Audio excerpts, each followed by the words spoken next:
which of the following is a proper fraction? We have 3 over 4, 5 over 3, 2, and 1 over 2.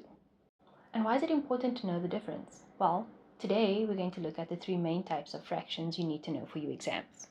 Before we get into the types of fractions, let's first identify the parts of a fraction. The number above the line is called the numerator, and the number below the line is called the denominator. So that's what makes up a fraction, a numerator and a denominator. So now back to proper fractions.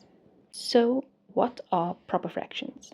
A proper fraction is where the numerator is smaller than the denominator. And this just means we are counting parts of a whole. If we have a large rectangle and it's cut into 4 and 3 parts of it's shaded, our fraction becomes 3 over 4 because there's 3 shaded parts and our whole is divided into 4. So you can think of the numerator as the shaded part and the denominator as the number of parts we have. So if we go back to the initial question, which of those numbers are proper fractions, we can see that 3 over 4 is a proper fraction and 1 over 2. That's because the numerator is smaller than the denominator. We are looking at parts of a whole. So what is an improper fraction? Well, this is where the numerator is larger than the denominator. An example could be 6 over 4. So here the numerator is 6 and the denominator is 4, and 6 is larger than 4, and that makes it an improper fraction. So what does this look like visually? We can see that we have 2 rectangles that's each being divided equally into 4 parts. So I have more than a whole. I have more than one rectangle. That's already leaning to improper fraction. And when I count the shaded parts, I have 6 shaded parts, which is my numerator. My denominator is still 4 because each whole is divided into 4. And visually I can see that there is one whole here, one whole here. So we have 6 shaded and each whole was divided into 4. So an improper fraction is where the numerator is larger than the denominator. And this brings us nicely into mixed numbers. So I'm going to write mixed numbers over here. And this is where we have a whole number and a fraction. So we're combining a whole number and a proper fraction. So let's look at the same example over here. We know that this is one whole because all the parts are shaded. This would be one whole.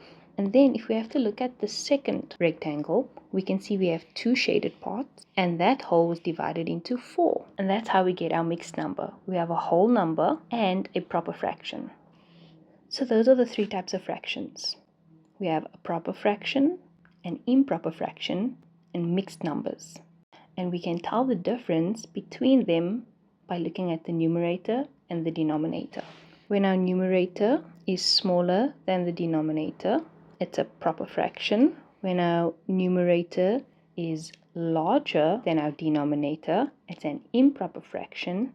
And as soon as we see a whole number, it's a mixed number.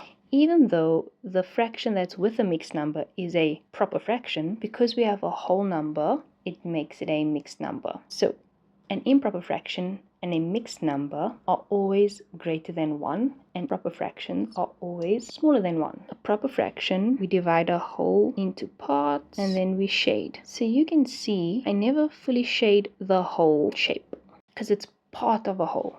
As soon as I have an improper fraction, I have 2 whole shapes. And if I need to now shade in, I'm going to shade in 6 parts of these 2 shapes. So you can say as soon as I shade in 4 parts, I already have one whole shape shaded in, and now I have to shade in the other 2 parts. And that's how improper fractions work. They are always a whole shape shaded in with another shape partially shaded in. So our mixed number contains a whole for the one shape that's shaded in, and a proper fraction because the second shape, also divided into 4, only has 2 parts shaded in. And that's how we can distinguish different types of fractions. So now that we know the different types, let's test it out. Let's say we have 7 over 4. And I ask you, is this a proper or an improper fraction? Well, we know we have to look at the numerator and the denominator. Our numerator is 7 and our denominator is 4. Our numerator is larger than our denominator. That means we have an improper fraction. Here's another example to test it out. We look at our numerator, which is 16, and our denominator, which is 21, and we know 16 is smaller than 21, so here we have a proper fraction. And another example, which is the easiest to identify, is a mixed number. We don't have to look at the numerator or the denominator. We just have to look at, is there a whole number? And as soon as we see a whole number and a fraction, we know it's a mixed number. And that's how we identify the three main types of fractions. If you can master this, converting between them becomes much simpler. You could add different types of fractions together, subtract different types of fractions. As long as you have the foundation of being able to identify the types of fractions, all types of fraction questions become much simpler. If you found this video helpful, please consider leaving a like or a comment. And if you'd like to see more videos like this tackling a specific problem, please visit my channel. Hopefully you'll find something that is suitable for you. Thank you.